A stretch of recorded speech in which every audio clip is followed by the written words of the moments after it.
এক দেশে ছিল এক অত্যাচারী শাসক। লোকেরা তাকে পছন্দ করত না, কারণ সে খুব অহংকারী ছিল আর সবসময় নিজের প্রশংসা করত।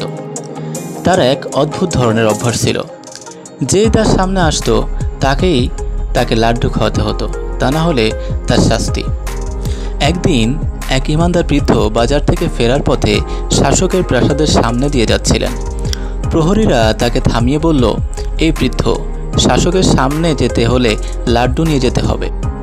বৃদ্ধ তখন অবাক হয়ে বললেন, কিন্তু আমার কাছে তো শুধু শুকনো রুটি আছে, লাড্ডু নেই।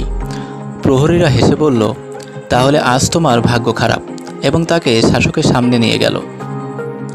শাসক গম্ভীর গলায় বলল, তুমি আমার সামনে লাড্ডু ছাড়া কেন এলে? বৃদ্ধ মাথার চুলকে শান্তভাবে বলল, মহারাজ, আমি ইমানদার মানুষ, মিথ্যা দিয়ে বা ঘুষ দিয়ে কাউকে খুশি করি না। তবে আমি চাইলে আমার রুটিটা গোল করে লাড্ডুর মতো বানিয়ে দিতে পারি। শাসক প্রথমে রেগে উঠল, কিন্তু তারপর হাসি চেপে রাখতে পারল না। তুমি সাহস করে আমায় মজা করছো?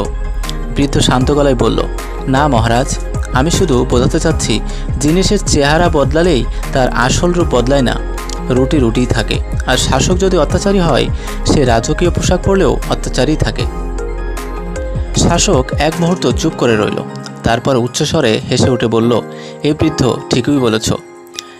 সেই দিন থেকে শাসক অনেক নম্র হয়ে গেল, আর মানুষ তার সামনে শুধু লাড্ডু নয়, রুটিও নিয়ে আসতে লাগলো। প্রিয় দর্শক, এই গল্প থেকে আমরা কি জানতে পারলাম? সত্য কথা বলার সাহস থাকলে তা অত্যাচারীর মনও বদলে দিতে পারে, এবং মাঝে মাঝে রুটিও লাড্ডুর চেয়ে শক্তিশালী হয়, তাই নয় কি? এই গল্পটি কেমন লাগলো অবশ্যই কমেন্টস করতে ভুলবেন না, এবং প্রতিনিয়ত আমাদের চ্যানেলে ভিজিট করতে পারেন এবং চ্যানেলটি সাবস্ক্রাইব করে আমাদের সাথেই থাকতে পারেন। তো ধন্যবাদ।